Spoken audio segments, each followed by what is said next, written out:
watching The Buck Stops Here, and it's time now to remember Aruna Shanbaug. Somebody who became the face for the entire debate around euthanasia, but who's also a rape survivor that became a talking point across the country till she faded from the headlines.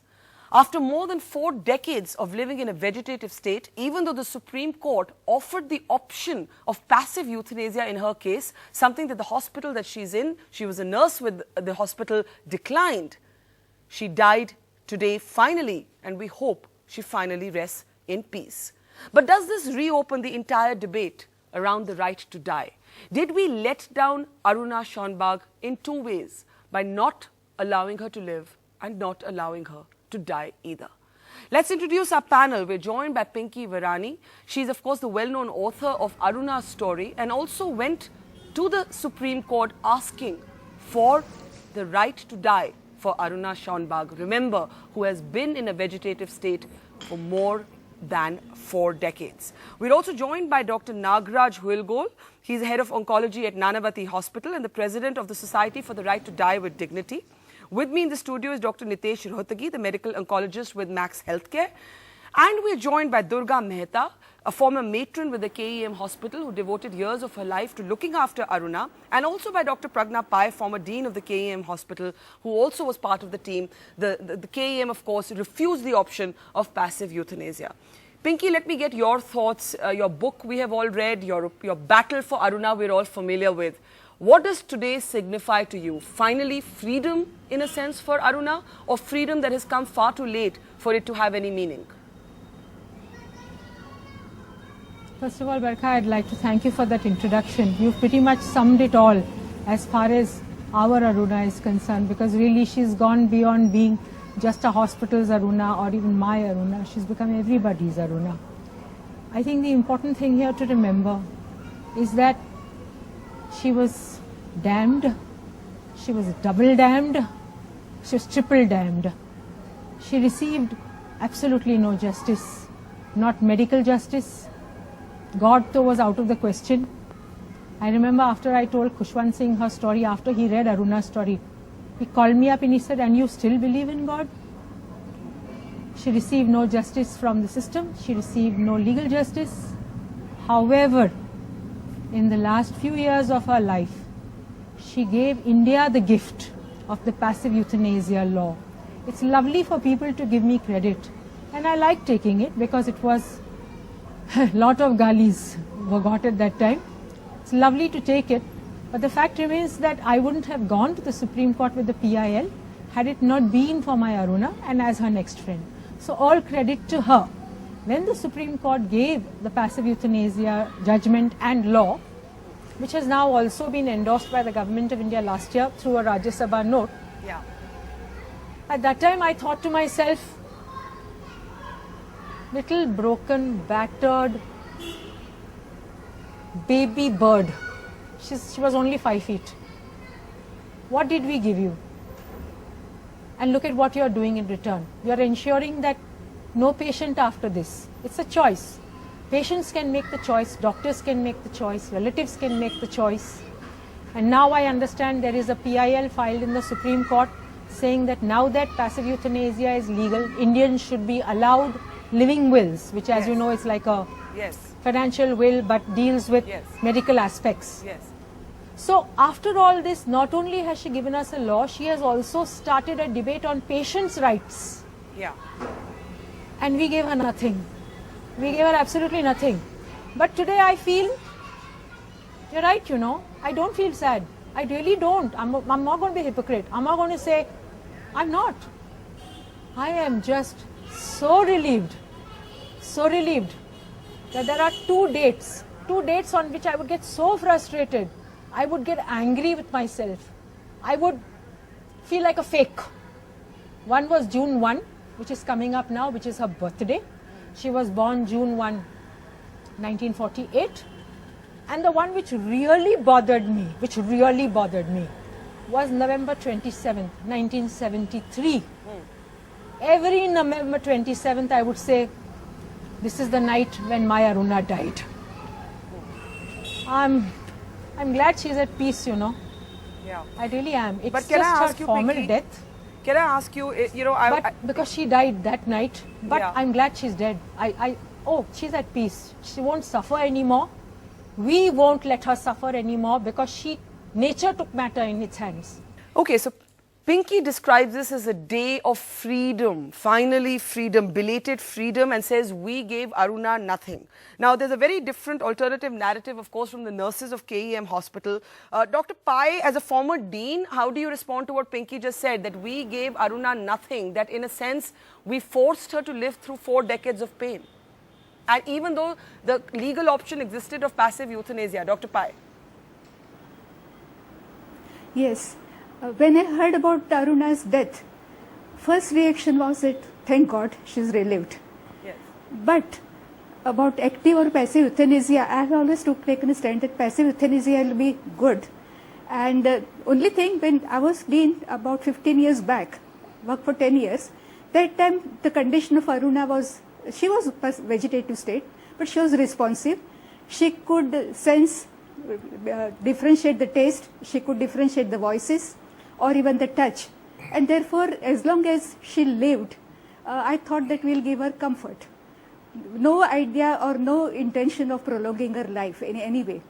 After I retired, I learned that she developed malaria, then respiratory infections, and she stopped taking feeds by mouth, and then the artificial methods were used. Possibly if I was the dean, I could have tried to convince the nurses not to go in for these aggressive therapies, because that was not going to serve any purpose. We were only going to prolong her misery. Okay. But as far as active euthanasia concerned, somehow my belief system didn't allow me to put an end to somebody's life by using artificial means. So assisting suicide was not the thing which I liked. I'm going to explore what you've said in not just a dragging moment. on indefinitely. Yes. But I just want to get one more comment from Pinky, and then we'll take it back to the doctors. Pinky, I was asking you, there is also an alternative narrative to Aruna's story, and that is about the nurses who devoted their lives to looking after her. And you said we gave her nothing. So how do you see the alternative narrative, which is just as compelling to some people in this debate? Berkha, first I'd just like to explain what the passive euthanasia thing is, which is that as you know, it's passive euthanasia is applicable when it is considered that death has in that sense already set in. So what we were looking for Aruna was a tapering out of her feed, because by that time it was only a feed through her nose. Yes. And as you also know, her entire system was short, so whatever was going through her nose was anyway coming out on the bed, through her stomach and out on the bed. So that is what we were looking for, an international and a tapering of feed with international practices, not anything else. Now, as far as the alternative narrative is concerned, everyone is entitled to their view. The fact remains that in such situations, would anybody have wanted to exchange places with her? I don't think so. I know I didn't. I know that nobody would. I also know, and here perhaps I strike a discordant note into this whole romanticized idea that somebody was looking after her, and that the only reason why a utterly bereft woman in internal pain should survive is because she doesn't have a bed sore. I'm sorry, patients have rights, and my Aruna had every single right to first of all stay in that hospital, because that is exactly where everything happened to her. It was sexual, forget about harassment and violence, it was sexual worst case in the world's history of any working environment. So she had every right to stay there, which means that people had to jolly well look after her. Now yes, I concede, and I thank them, as I have done when I have seen them privately. A few good nurses tried their damnedest to undo the evil of what was done in their own basement. But we all know that it was completely irreversible. Completely irreversible. So I ask everyone this: if anyone feels that this is not the right thing for a patient to do, please just put yourself in that patient's shoes for 1 month. Please forget about the fact that it's a free hospital. Please forget about the fact that the patient can always be rushed to ICUs because it's just there. Please forget about the fact that this is about money. there was no money involved here. Please forget about the fact that this was about a patient who suffered and suffered and suffered. I used to watch her suffer, and only then, when nature took over and the last part of her lung was left, only then could she go. I would ask you this: if it is your loved one, would you put them through even 1/3 of this? And I don't think so. And I know I don't want to go through it. Yeah, and thank you, Pinky, for those comments. And in fact, in your book, you write very searingly of this moment when she's still getting her menstrual period. And you talk about her crying out in pain when she needs somebody to come and attend to her bleeding. And I mean, to me, that image from your book just, I don't know, it just breaks your heart to think of this lady who was... Barka, she's at peace now. She's at peace now. If I cry, maybe tomorrow or day after, there will be tears of happiness, I can assure you. Thank you, Pinky. I want to take this to the doctors now. Dr. Rohtgi, the option of passive euthanasia is legal. The hospital in this case chose not to use it. As a doctor, what is at the heart of this dilemma? I think one of the key things that we have to understand is, while she is at the center of this argument and debate, yes, when you come into practice, there are a whole lot of variables there. Yeah. It's not exactly that situation. In fact, it will almost, hopefully, never be that situation. So but you know, this was an irreversible case. It was, but you have to be certain on that. 4 decades? 4 decades? Of course, of course. In her case, I think I was supporting, in your last program, I was supporting passive euthanasia. So for you, Aruna was a fit case for passive euthanasia? I would say so. Let me get Durga Mehta, one of the nurses who actually looked after Aruna. Durga, why was it important for the nurses, even though Aruna could virtually feel nothing except pain and discomfort and, you know, there was no life worth living? Why did you all spend so many years trying to keep her alive? Do we have a right to kill anybody? We have no right to give a birth, to give a life to anybody. Then we have no right to kill anybody. And she was one of us.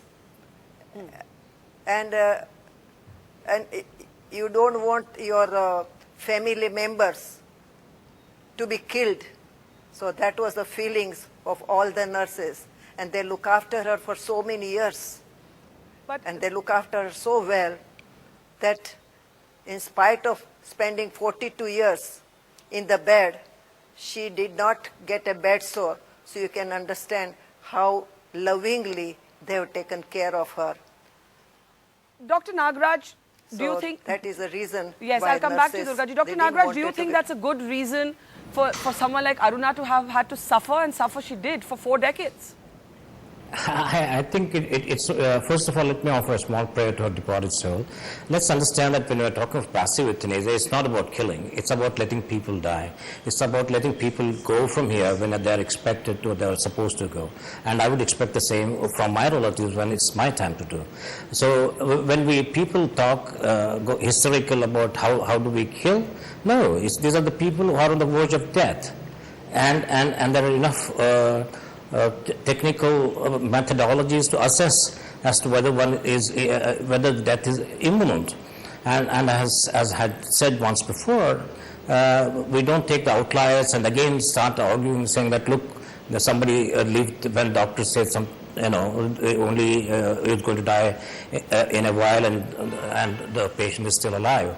Either the doctor was wrong or didn't know how to judge, or is one of the very rare outliers. So passive euthanasia is not about killing, it's about letting people die on their own, in peace, at peace.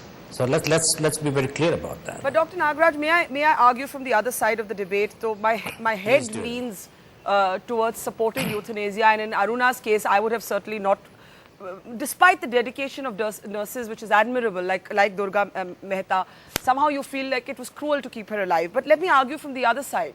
The other side is nobody wants to play God. The other side is that it's the poor.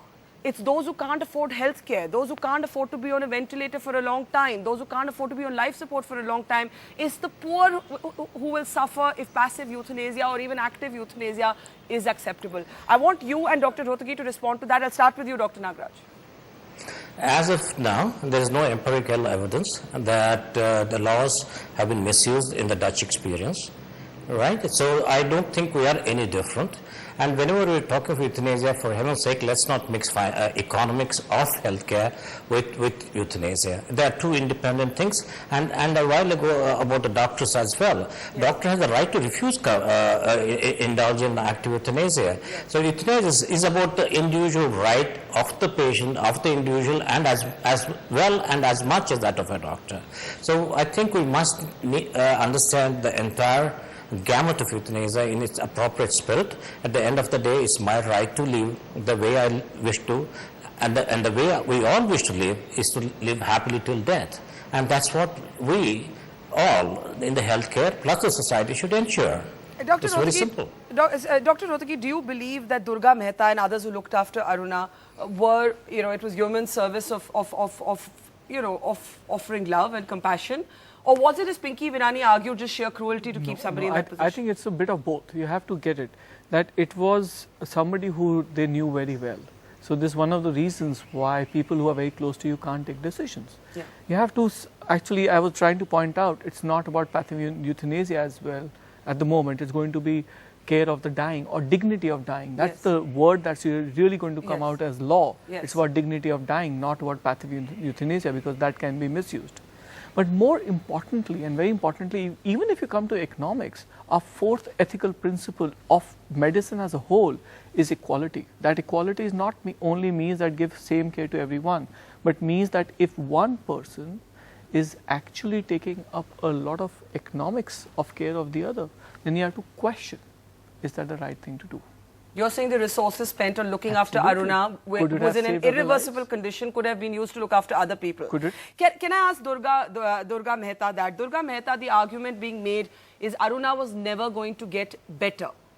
And that energy, that focus that you all gave her could have been used to save other lives. Aruna was never going to get better. Does it mean that if the things are not going to be according to our wish and will, so we have to make an end of it? It is not in our culture. In our culture, we would like to see that a person whose life cannot be taken by anybody except the God. But Durga ji, wasn't Aruna in so many ways? But Durga ji, wasn't Aruna in so many ways already dead? Wasn't Aruna effectively already dead? What could she feel? What was she aware of? No, I'll tell. See, I will tell you, whenever I have gone to Bombay and whenever I have been to visit her, every time I go and visit her, let the people say that she was under a coma, but I would say that she was not able to respond in the sense she was not able to talk and express the things. But she always, whenever I called her as Aruna, how are you, she did respond to it.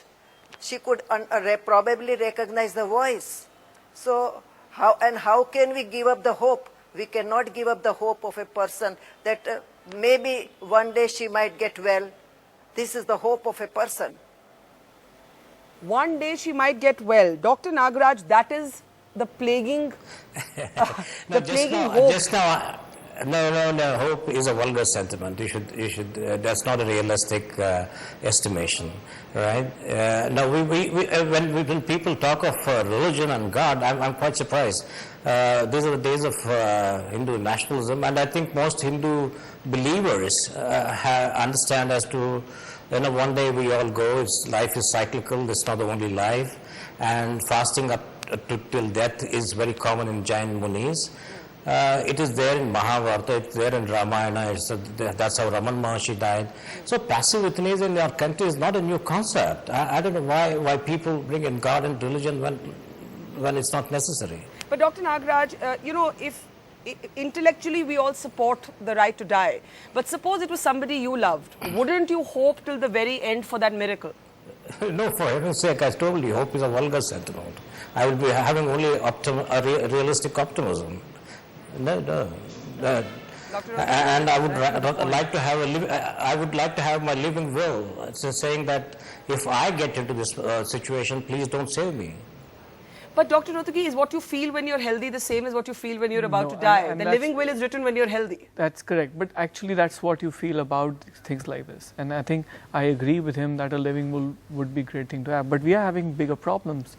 We need training in palliative care. We need much higher level Yeah. of that for it to be really comfortable, to be really dignified. Yeah.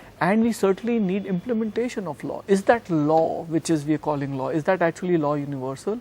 Is every hospital and every state in agreement? Yeah. Is that being followed? Can it be followed? How will it not be misused? Many questions. Dr. Nagra, just 20 seconds. Do you believe that what you may feel while you write a living will, which the Supreme Court is considering to allow us to do, is very different when you're about to leave everybody you love for whatever, whatever your belief is, whether you go to heaven, hell, become part of the earth, ashes to ashes, whatever it is. At that moment when you're saying goodbye, you know you're going.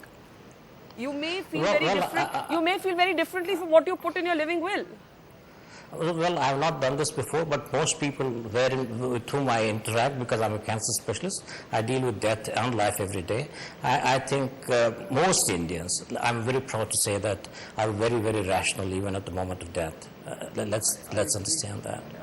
Frightening and moving in so many different ways. I think Aruna gave us so much to think and talk about, and we do hope she rests in peace finally. Dr. Nagaraj, Durga Mehta, Dr. Rohtgi, and of course earlier to Dr. Pai and Pinky Virani. Thank you so much. That's it on The Buck Stops here. We'll see you tomorrow night at 9 p.m. Thanks for watching, and rest in peace, Aruna Shanbaug.